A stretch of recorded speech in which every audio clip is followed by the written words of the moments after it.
Yeah, hi, my name is Ahmed. I come from the glorious country of Iraq, and I'm a born Muslim. My problem is that I practiced Islam when I was... Brother, first we request questions from the non-Muslims. Once all the questions from non-Muslims are over, inshallah we'll give you a chance. Yeah, but I'm telling you my problem only. Okay. But you said you're Ahmed and you're a born Muslim. I am born Muslim. But now are you a Muslim or not? I'm agnostic. Oh, so now you have left the religion of Islam. Yeah, I'm confused. Okay, fine. If you have left the religion of Islam, you can ask the question, brother. Okay. So my question is, how come I don't have the faith that you and the other Muslims have and some of my friends, even though I practiced Islam a lot and I even did Umrah, but I still do most of the sins that are forbidden in Islam, and I sometimes am lazy to do the prayer and the other subjects we have to do in Islam. I have read many books and about other religions and conspiracy theories and documentaries and such. I even have seen your own videos in YouTube, and there are many questions that go around my head about Allah and the Messenger and Muslims in general. And basically the most important question is, you said in one of your debates or questions that Allah is the creator and He's uncreated. But I have realized, how can the uncreated exist? And if He exists, how can we notice Him? How can we see Him or hear Him or feel Him or know of His existence if He's uncreated in our own dimension or so? That's one of the questions. Brother Ahmed said that he is a born Muslim. He comes from Iraq. He read the Quran, he read the books, but he commits many sins. He believes, maybe sometimes he's agnostic, and he's lazy for praying. Brother, before I answer your main question, if you do sins and if you're lazy for praying, that does not make you a non-Muslim. As long as you believe that praying is fard, sometimes you miss, it's a sin. It's a major sin that you sometimes don't pray, but that doesn't make you a non-Muslim. If you say praying is not required, then you're doing kufr.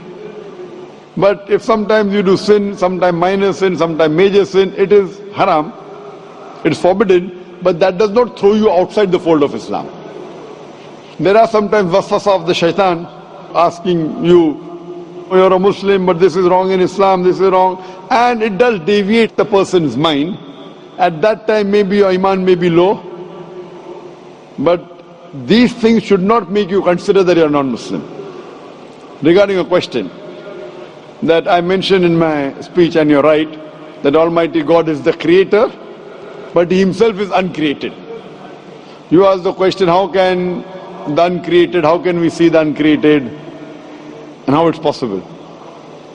Allah subhanahu wa ta'ala is Khaliq, is the creator.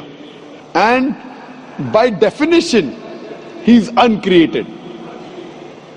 Because normally people say that when they try and prove in logic that everything has a creator, who created this table, the carpenter, from where he got, from the tree, who created the tree, so it goes back to Allah. So when many of the people try to convince an atheist, they try and say that everything has a creator, and then they get trapped when the atheist asks him who created Allah. So if you hear my tapes, I never go that way. I ask the atheist that how did you come to know about the universe? How did you come to know about the functioning of the stars, of the sun? And he says, and goes back, that the creator. So it's the vice versa. So if you know how to deal with logic, you don't trip over this problem with the atheist trap, the Muslims or the believers, by saying who created Allah. By definition, Allah is uncreated. And if you ask the question, who created Allah? If you have heard my tapes, I give the reply, that suppose a person comes and says that my brother John. Yeah, I know, I saw that, I heard that's funny, but I mean, how does he exist if he's uncreated?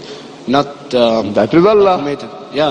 That's the difference between you and Allah. How does he exist? Means he was existing. He doesn't have a beginning. You and I have a beginning, that's human being.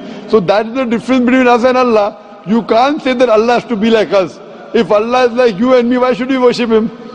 I see, but have you heard of the phenomenon, the Big Brother? used by various orders and political agendas to control the people and such by implementing it into multiple gods, and then later on it became a monotheistic religions all over the world to make it easier for Big the Brother, people sorry, to... I've never heard of the religion Big Brother. It's not a religion, it's like a theory, an idea, basically. For What does it say? Yes? What does this idea say? What does it say? Is that when you have a big brother, it's easier for you to live life.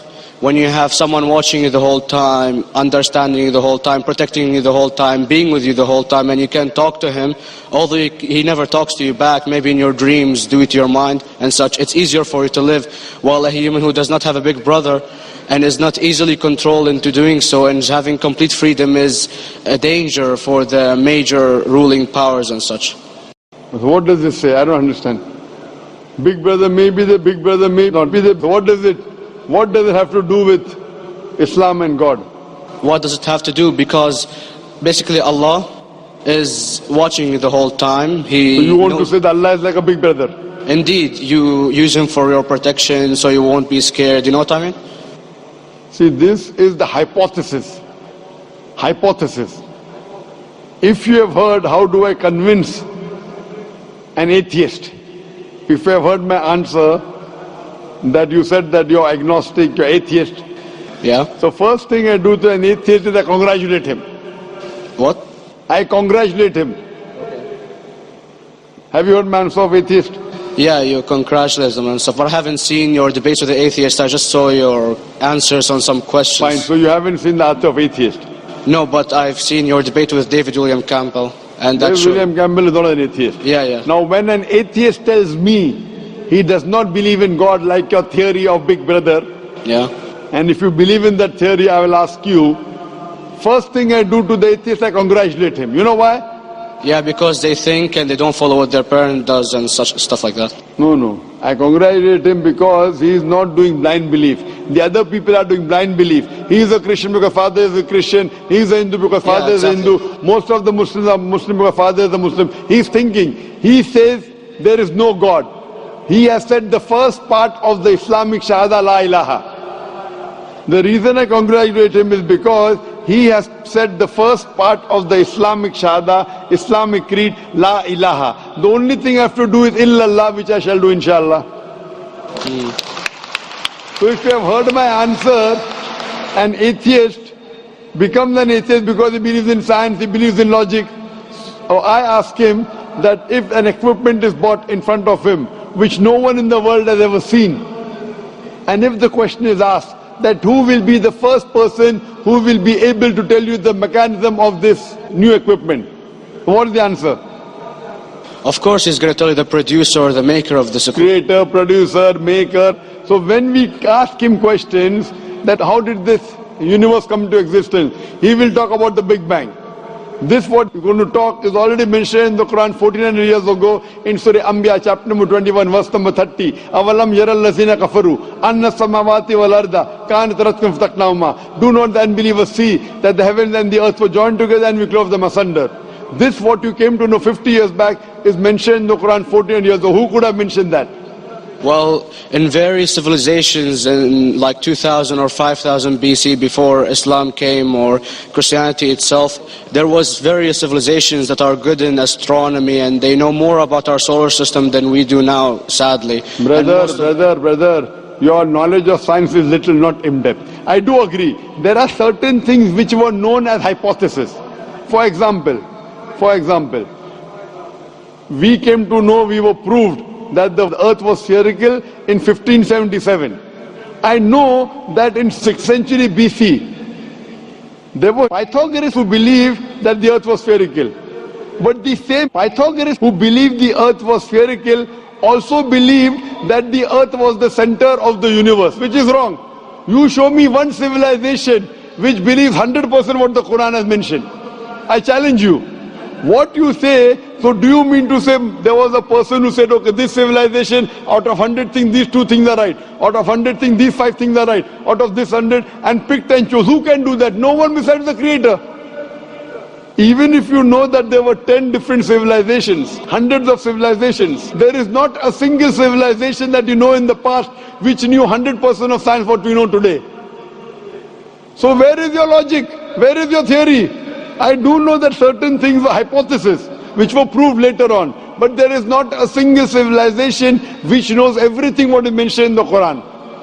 So the answer goes back to the original question, who could have collected this in the Quran? Someone 1400 years back, could he do and say, okay, out of these 100 things, these 3 are right, out of these 100 things, these 2 are right, out of this, it's not possible. Mathematically, it's not possible. Well, you never gave the idea of extraterrestrials or so. I mean, knowledge is power. And brother, I'm asking you a simple question. We are not come here to have a debate. Yeah.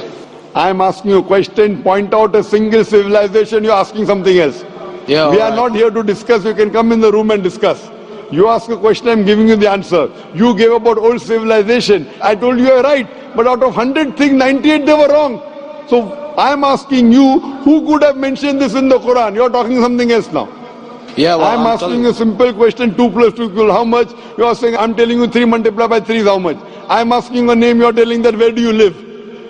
I'm asking a simple question, name me a single civilization which has everything what was mentioned in the Quran. Do you know of any or not? Yes or no? Well, not everything, of course. Even not 10%? Why? Babylon knows of most of the planets and such. Planet is not the only thing mentioned in the Quran. There are 1,000 things mentioned in the Quran. To say what 1,000 things are mentioned in the Quran, 10% would be equal to 100 things. Did Babylonian civilization knew about 100 things mentioned in the Quran? No, because they you don't cannot. have the They knew 5 or 6 things. In percentage wise, very small. So, of course. Who can be the author of the Quran besides the creator to know what is right, what is wrong? Today science has established the hypothesis mentioned by Babylonian so many centuries back is today proven. So these were hypotheses in the past, which out of them many have been rejected, some have been accepted. So to collect